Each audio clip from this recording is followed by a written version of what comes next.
What's up, fantasy football people? Welcome to the Fantasy Football Channel. We are the Schluter Bros. We are here to get you draft ready this off season and dominate your league this year. We dive through each NFL roster. Let's get into the action. What's up, fantasy football Jesus?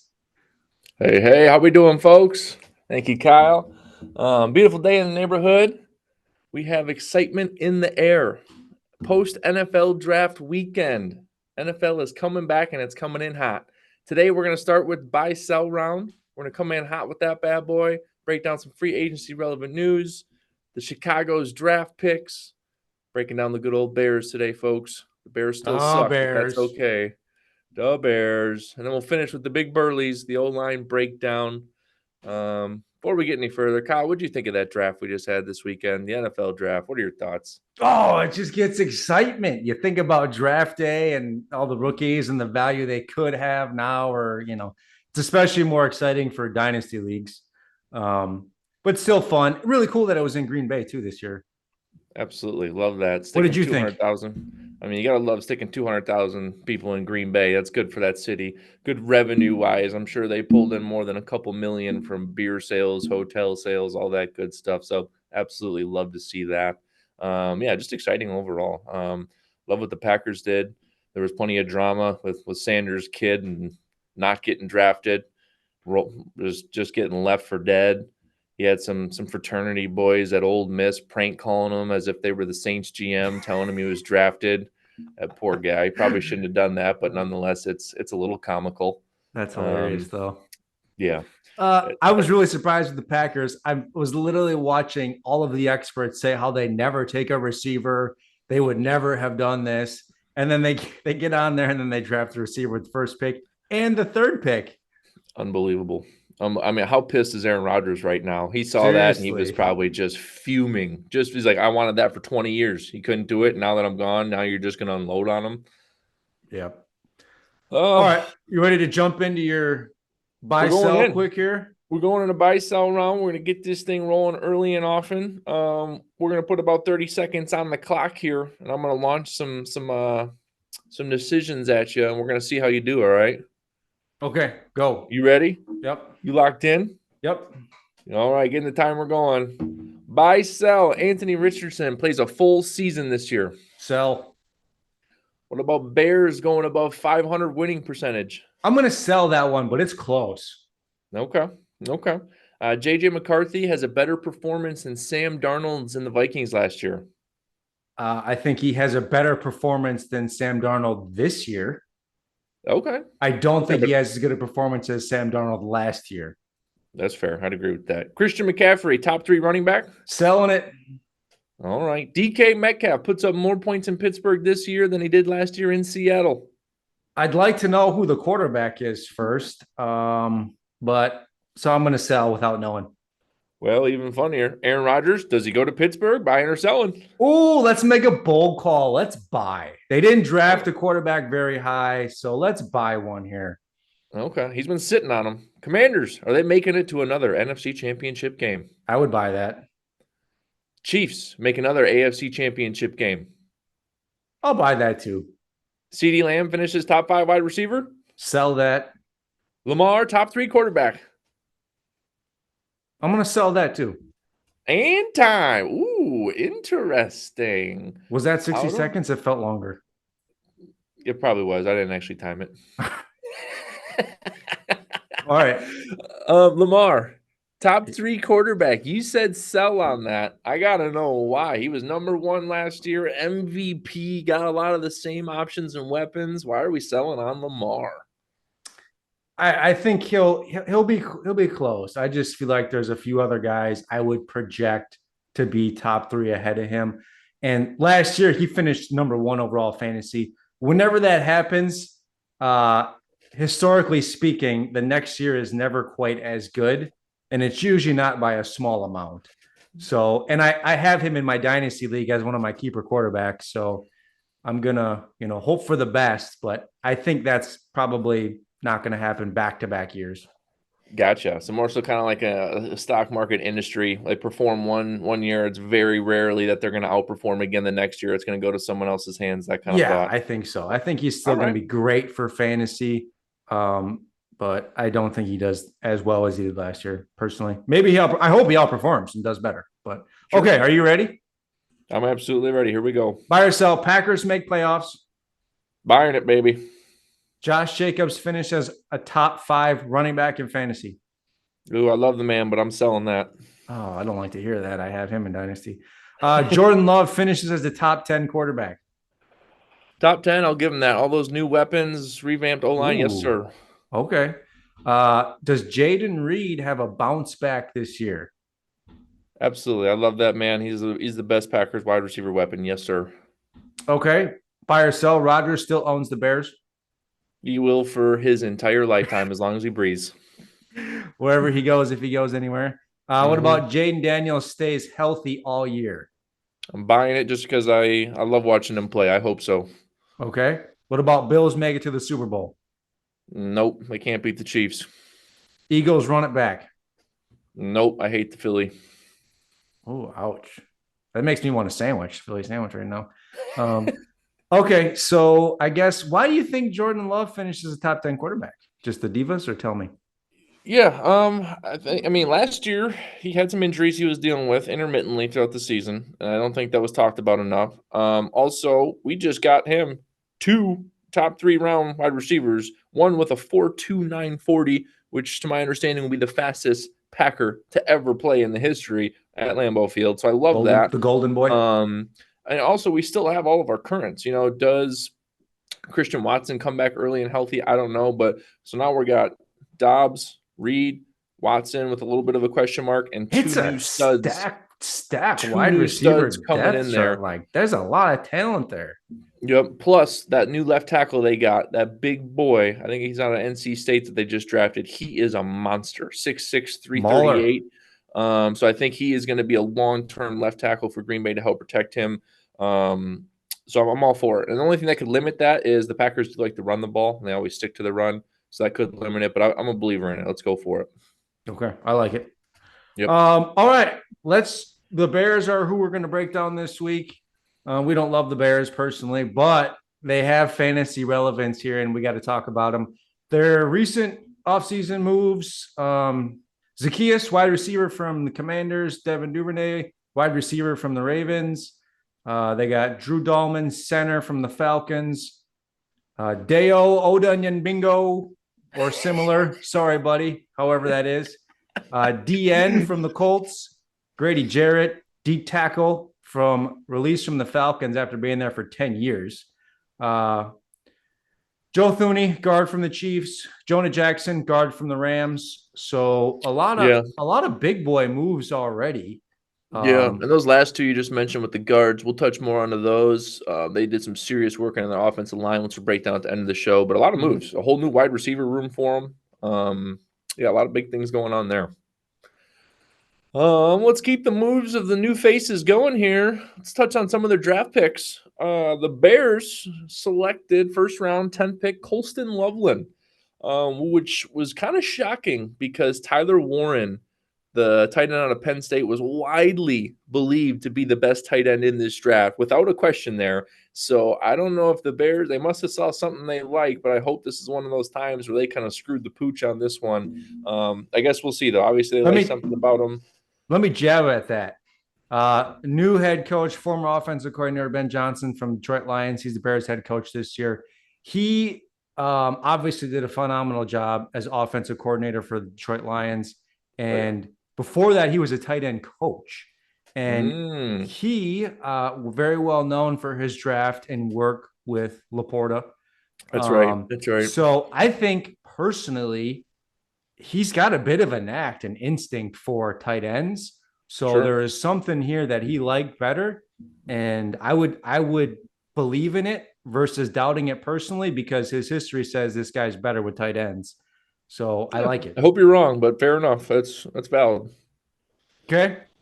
Keep going. Their second pick, wide receiver out of Missouri, Luther Burden the third. I do like this cat. He's got a 4.41 140. They also used him for rushing. He had about 9 rushes, 115 yards, a couple of rushing touchdowns. Definitely explosive cat. So they added another bad boy to that wide receiver room where they're going to be drowning in wide receivers It's with how many very they got over deep. there. That's going to be a Yeah. very competitive this offseason for those receivers. Yeah, I'd rather have quality over depth, but you're not wrong. Third round, they helped. One thing with all these picks is they are picking to help Caleb Williams get better. First two Mm-hmm. are weapons. The third one is an offensive tackle, Ozzy Trapillo out of Boston College, second round, 56 pick. Big dude, and he's quick. Those are tough. Those are tough combinations to get, but they got it. He's one of the tallest players in the draft, and he has experience on both the left side and right side of the line. So they got a little bit of flexibility with that pick, which I can appreciate. Mm-hmm. But those are the big boys, and as I said, all three of those bad boys are there to help Caleb Williams get better, which is what they needed to do. Mm-hmm. We'll see how it turns out for them. Yeah, and then they also got a running back in the seventh round. Many think that running back could have gone in the fourth or fifth. Kyle Monangi. I don't know how to say his last name. I probably butchered that. But he's a first team All Big Ten, 2024, two-time team captain, and he's got 2,000 yards rushing in the last 2 years in college. So honestly, I think for like a dynasty or like a potential sleeper, like there might be some potential there. I think he's gonna fight for the third spot, is how I'm looking at it right now. Okay, right on. Right on. Right on. Well, as we can see, the Bears got a lot of new faces coming in their organization between free agency and the draft. A lot of dudes coming in. Without further ado, though, it's time to break down the Bears. The Bears still suck, as you all know. We're born and raised Packers fans here, so take it with a grain of salt. But we're gonna have some fun with this one. Bears last year 5-12 in the NFC North, the Yeah. best division in What a football last year. division. What I a mean, my good goodness. division. Yeah, to be a rookie quarterback to have to walk into those three teams twice a year, oof, not what I would have preferred if I was Caleb. Um, Bears ranked 31st in passing, 181 passing yards per game, rushing 25th overall ranking for rushing, 102 rushing yards per game. Overall, pretty disappointing season. I think Bears fans were expecting a lot more out of Caleb Williams within that initial year. But as we just touched on with that division, I mean that's tough to do. But 5-12, you got to improve on that before fans in Chicago start to get a little angry. And since I mentioned him, we're going to dive into some fantasy relevant players, folks. We're going to start with the prima donna himself and Caleb Williams. Finished last year as QB 16 in fantasy, so not bad. Right around there at the 500 mark. Averaged 15 points per game. Early 2025 projections for this year is QB 12. So they have him moving up even higher. A couple of big pointers I'd like to start with. He only threw 6 picks, so I love that. That's for a rookie. I think that's a phenomenal number. The issues I see is, although he had 5 games of more than 22 points, he had, I think, 12 games of less than 12 points. So he's putting up a lot of duds out there. I don't know, Kyle. Let's have you take it away here. Yeah, there obviously early projections are for him to improve. I mean, let's be honest, like Jaden Daniels was like an extreme outperformance. Usually rookie quarterbacks, like they don't have the best first season. And a lot of times for how I look at these are teams like Green Bay or similar, where they have like a better coaching staff for offensive minds and quarterbacks coach to develop these quarterbacks, and a good experienced quarterback they can learn from. They usually see the best progress in the NFL. I mean, you also look at Bo Nix. He's a bit of an exception to that last year, in my opinion, but he had Sean Payton, quarterback minded coach. So Yep. I think I think what I like about this is he's a very talented player. That's a loaded receiving room with talent. Yep. Not anybody's huge by any means, other than they have the 2 tight ends now. But they're very talented receivers. They're very fast. They can create separation. They can get open on their own. He doesn't have to throw them open. They're going to be open. Sure. Offensive line. They're beefing up the offensive line this year. And I just think about the Big time. comparable to looking back at Goff and when he first went to Detroit, and how Mm, much better did he look with an offensive line that gave him time. sure. And with the same offense coordinator now, Ben Johnson as the head coach. So I think he has a lot of potential upside. Now, Yeah. what I don't like is the stuff I saw on the field last year when it was really like a maturity, where like he like laid down and like didn't get up. He like laid down on the bench, and it's just like not a leader mentality, not some guy you want everybody turn into when they need somebody. Poor Yep. time clock management. So Yep. really, I know it's harder for rookies, as the team needs them to produce, and especially when they go out and get Keenan Allen and they want to be like, you know, contending teams, even though I don't think they are yet. Um, so tough spot to be in.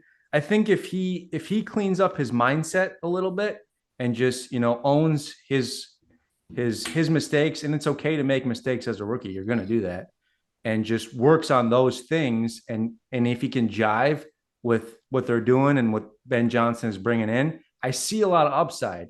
If Sure. he fights it, I see downside. Yeah. Well, I'm glad you touched on things like that emotional maturity. When you get sacked a league high 68 times, I think I'd lay there for a little while too. Yeah, I mean, But you brought up the low interception rate. So for sure. okay, he's holding on the ball too long. He's taking sacks. Yes, he You is. He's know, absolutely holding on to so the then ball he's way too putting them long. into bad field position, Yep. right? Creating long third downs, etc. And it's like that's not good for the offense either. For sure. I mean, let's face facts. He had a bad offensive line. No question about that. The interior of that line was shredded, which is something they've repaired. He held the ball way too long. Coaching wise, there was not enough play calls of timing routes to have a three-step drop and unleash the ball. And if there was, they didn't. He wasn't doing it. If that was set up that way. I mean, 68 sacks is. I mean, that is monumental. That is enough to potentially hurt the career of this fella just by having that fear in the back of his mind.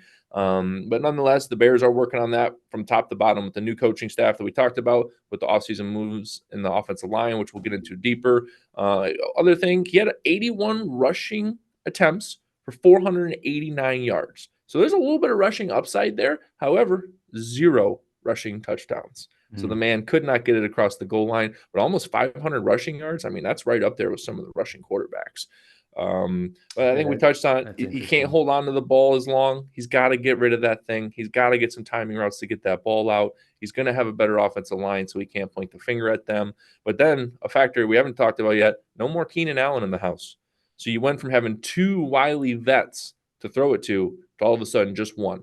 And we'll get more into the receivers here in a little bit, but I don't think losing Keenan Allen is going to help him that much. And again, they've flooded it. He's going to have four new weapons that he hasn't seen before. They've flooded him with that. So we'll see how he does with the new weapons. Kyle, my question for you is: does Caleb Williams have a snowball's chance in hell to finish as a top 10 quarterback this year in fantasy?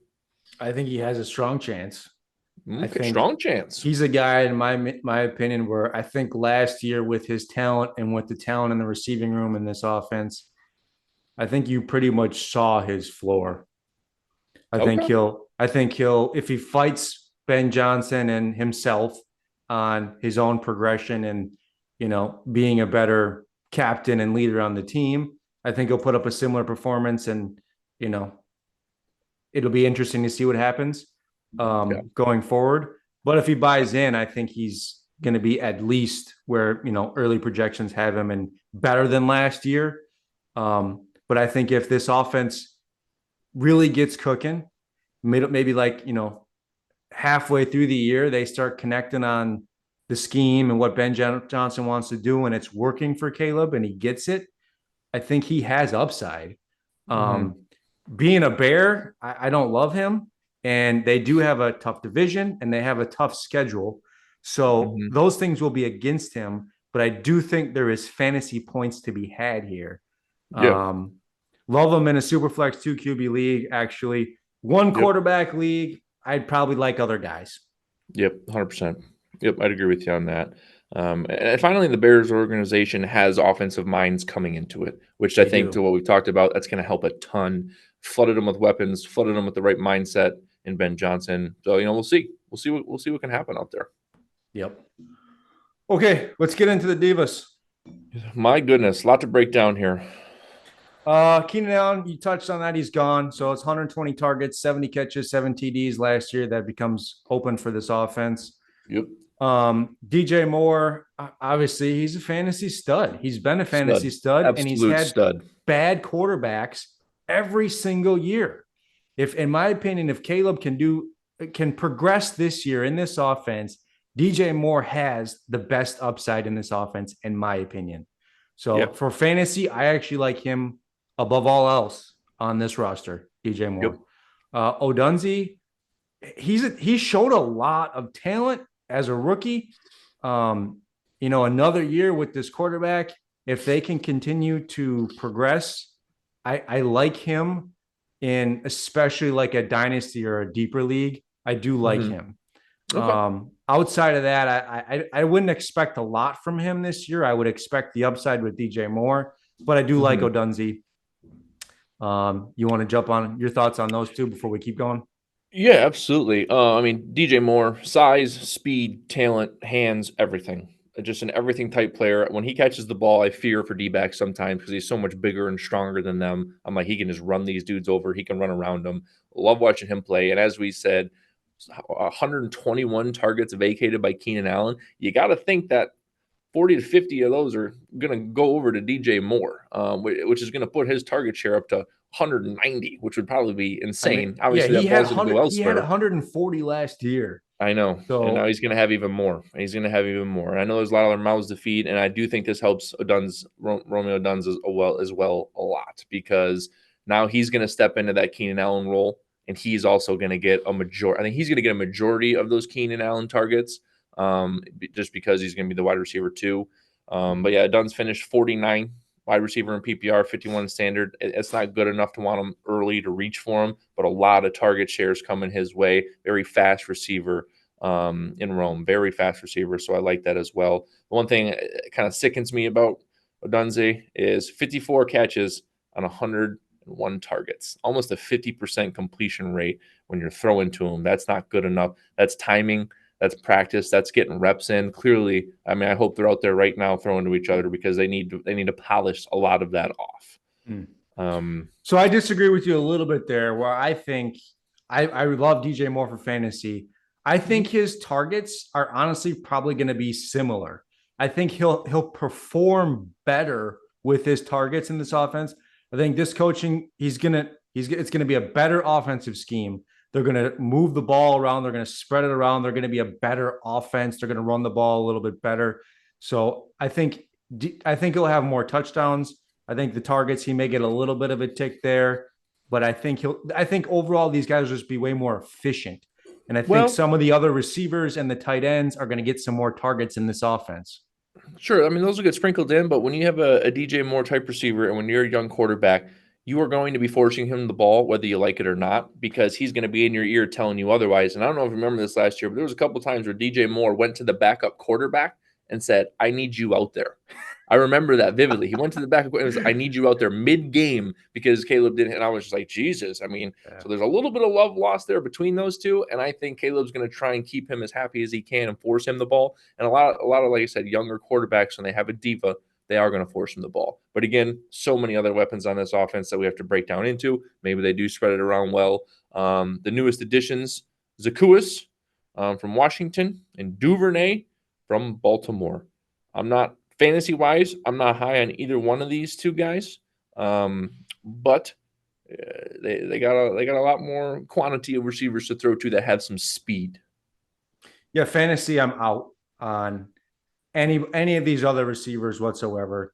Maybe there's some guy that surprises and has value in deeper leagues or flex, but I certainly am not drafting any of them. But I do think they're gonna have production in the offense. They won't have production for fantasy, and especially not consistently, but for the offense, they will produce. Yeah, I mean, Zaccheaus last year, 45 catches on 64 targets with Washington with the Commanders, 500 receiving yards, 3 touchdowns. So I mean, the dude can play. I He think can he'll have play. a similar performance in Chicago. Yeah, I think that'd be ideal for what they're trying to get out of him. Anything else on the divas?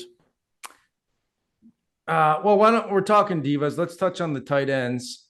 Yeah. So, I actually liked Kmet a little more going into Hmm. this season with Ben Johnson coming in uh, until this draft pick. Yeah. So now Yeah. I don't know what to do with these tight ends. I want to Yeah. buy one because historically Ben Johnson has always been very good for tight ends. 100%. But now I don't know. I think He just devalued him with that draft pick. I think you'll have to see. I think obviously dynasty you'll want the young guy, and he's going to demand high draft capital. So it would be interesting in redraft to see what happens. But I think Kmet now is off my draft board for redraft in any form Mm. for my tight end. So he'll probably be a waiver wire guy. One thing I want to touch on with Kmet is kind of like the opposite of Odunze, who had about a 50% completion rate. Kmet last year, 55 targets, 47 catches. That's like an 80-90% completion rate. So if they're looking at those stats, they're saying, where do we do well? We did well throwing Kmet the ball. And as you know, with Ben Johnson being a tight end guy, I think that gets pushed up to almost 100 targets to Kmet this year. We'll see what the rookie tight end does into that mix, of course. I think it'll But get split. I think it'll be like 50-50 each. I don't think 50-50. I mean, maybe, but with how high they drafted him, you'd probably hope so. But I think more 60-40, 75-25. But, we'll see. I We'll see think what what they're you're running looking two at tight here end is sets. I think what you're looking at here is when the season progresses, I think the rookie is going to be more involved in the offense. I think this is a Dawson Knox, Dalton Kincaid comp. Sure. Yeah, I'll take that. So But short that's not term for 50-50. right now, I don't like either one of them anymore for fantasy, but Yeah. I would be watching that rookie very closely, seeing as we get closer to the draft season what's going on there, what the whispers are, and how that looks. Because I think Yeah. he's got upside, especially with this coach. Yep. I mean, last thing on that, if you do end up punting fantasy wise, if you punt on tight end, don't get any of the top 5 stars, keep Kmet in the back of your mind for a late draft pick because he's going to get some touchdowns and he's going to have some good games this year. So I do like Kmet. If you punt on tight end position, get him at the end of your draft and plug him in when you have good matchups against some weaker linebackers. And I think he's going to do better than not. That's how I felt before this pick. Now I don't know. Maybe early season, this is still the case. Yeah. I mean, yeah. I just don't. I mean, maybe there's enough, but I just think that's too much for any kind of fantasy production, especially anything consistently. He'll still have weeks where he scores, yes, but it's going to be very disappointing on your fantasy roster, is my take. Yeah. Well, remember with younger quarterbacks, rookies, sophomores, that they oftentimes throw to tight ends more because it's easier passes, it's easier routes, it's more simplistic routes. They have a linebacker covering them instead of a DB, and NFL DBs are just elite compared to the college level. So I think in terms of, and again, to that completion percentage to Kmet being at 80 some percentage, I think they increase the target share there. I think there is some value with Kmet there. And I think they force him the ball more so this year. Fine. We'll see a little bit of value there. Fine. We'll take it. I got you. I got you where I needed to get you. Okay. All right. Let's finish up with the running backs on this roster. Yes, DeAndre sir. Swift, they signed him again. Last year, he was RB19. Early 2025 projections have him at RB20. So basically the exact same thing he did last year. Almost 1,000 yards and 6 touchdowns is the range. I think that's probably where he's going to fall with a little more upside with the beefed up offensive line, the running back that they did take. They didn't take an early running back. They took a late running back. So I think if he stays healthy, he's RB 20 to 15 range and with a little bit of upside on the beefed up offensive line. Roschon Johnson, I think he's a physical runner. I like him for some touchdown upside. I could really see him being the vulture in the red zone, but very difficult to draft on any format, really. Yeah. Travis Homer has no fantasy relevance for me, and I think the rookie will fight for that 3rd round spot. Okay. Yeah, him and Homer going at it a little bit for that. I think that'll be a fight. Yep. Yeah, I mean, start with DeAndre Swift. I love the guy. I remember watching him quite a bit when he was on Philly a couple years ago. That dude is explosive and quick. He can get in and out of cuts at a very high level, and he's only 26 years old. I think a lot of people think he's older than that, but he's only 26 years old. I like Swift a lot. Um, I would have him on my team, within reason within the draft. If you're getting him above after the first 20 running backs have gone, absolutely. Absolutely would take him. And to your point, the offensive line has gotten a lot better. And I think it is going to help Swift a ton, as we know, as we saw with Saquon and Philly. When you have the best offensive line, you can do some pretty amazing things out there running the football. But Swift is a special player. He is not an average running back. He's an above average running back talent wise, in my opinion. I Almost. agree with that, but we've all said that for years, and he's I just mean, disappointed every Yeah, year. I mean, 959 yards and 6 rushing touchdowns It's 10 is not points. I bad think that's 10 points a game. You when you for where he gets drafted, usually yeah. that's not enough. Well, when you think about the Bears being 5-12 or whatever they were and playing from behind just about every week, you can't run the football. I think this year they're going to be in a lot more games. They're going to be closer where they don't have to abandon the run like they did and watch Caleb Williams run around like a chicken with his head cut off, getting murdered back there. I think you stick to the run a little bit more. And with Ben Johnson in there, he's absolutely a man of doing that. Coming from Detroit, they run the football no matter what. That'll be up. I mean, they run it all the time. So I think there's some serious upside in there for those reasons. But again, 950 yards and 6 touchdowns is not terrible when you're 5-12, playing from behind and playing behind one of the worst offensive lines that we've seen in a while last year. So Right. plenty of upside, and I think the reason I say that is value. You're going to get a lot of value in DeAndre Swift this year. He's not going top 15 running backs. He's going 20 or after, and because of that, he could easily be a good flex play that you got for a steal in the draft, and that's kind of how I view him. Yeah, I mean, I think where he gets drafted, he's at least RB2 range, unless you can get a steal on him. But I Yeah, think he'll probably be drafted as RB2s on most teams. sure, sure. Um, okay, all right. So we think we like him. He's got some upside this year. That's Yep, how I feel. But this is yep. the last year, Swift. If you don't put up over 1,000 yards and over 8 touchdowns, I will never ever think about you for fantasy football again. There you go. I always got some motivation for the year. All right, the coaches. So we talked about Ben Johnson coming, offense coordinator, come from Detroit. He is a previous tight end coach, so we like him. Very offensive minded. The Bears have previously had Matt Eberflus, a defensive minded head coach, and I think actually a rather underrated defense. They've been a pretty good defense. Yeah, So I think if they yeah, hold on to any bit of that this year, and then with the changes on the offense side of the ball, I think they'll be a better team. I still have them as a 500 team, tough division, tough schedule, but I really like this move for Bears fans. I think you have a very intelligent guy coming in. He's going to run a much better offense and a much better system. So I see upside here for the future. yep. Okay, why don't we finish up with this offensive line? The big and burleys. On paper, the Bears have improved their offensive line better than any NFL team this year. And deserving or needingly so, because last year 68 sacks, we've already talked about it. That's just disgusting. And a lot of that pressure came from the inside. So they needed to fix the interior of their line, and that is exactly what they went out and did. And they did it at a very high level. Mm-hmm. Joe Tooney, they got a guard from the Chiefs, first team All Pro in each of his 2 seasons. So an absolute Yeah. stud in Joe Tooney. On top of that, Jonah Jackson, another guard from the Rams, who is also a stud and one of the better guards in the league. And a center, Drew Dahlman.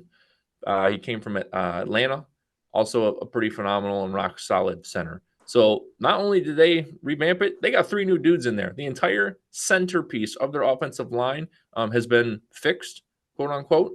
And I think these moves are exactly what the Bears needed to do. They saw where the red flags were, and they went and they attacked it hard. Um, as a Packer fan, this makes me nervous a little bit. I think they bettered up the worst part of their team. These 3 guys are studs, plus they got a tackle in the draft. They have a new offensive line for this bad boy, and I think we're about to see those sacks be shortened by quite a bit in this upcoming season. Yeah, the Bears, it looks like on paper with these moves, coaching, personnel of the players, it's like everything looks really good. Mm-hmm. So, the only thing I thought they could have done in the draft is take the higher round running back, but they didn't. So they believe in at least giving Swift another shot. So on paper, it all looks great. Will they be able to Yeah. produce, or will they still be the Bears? Yeah. I think, the Bears Final still thoughts sucks. on the Bears. Fantasy relevance. You You know, like DJ Moore? Yep, love DJ Moore. All those vacant. So I mean, keep in mind those vacant targets from Keenan Allen. DJ Moore is an absolute freak. Odunze could have a breakout year this year. Kmet could see a lot better of a year this year. The rookie wide receiver they drafted could be worth something. And then the value in Swift that you may find due to their revamped offensive line. I think that's really the key things to watch. And then also, can Caleb Williams get rid of the football, or does he want to dance monkey dance back He's there going to all have day more long? time to dance back there at least. Well, that might be a bad thing. We'll see. We'll see. I I think mean, it'll we'll be a good see. thing as long as he gets his mind right. I think he'll have a much better season. How much better? We don't know, but we're going to find out. That's the truth right there. All right, Adam. Thanks for tuning in, everybody, on the Fantasy Football Channel this week. We hope Green Bay continues to own the Chicago Bears. Tune in next week as we move through each NFL roster.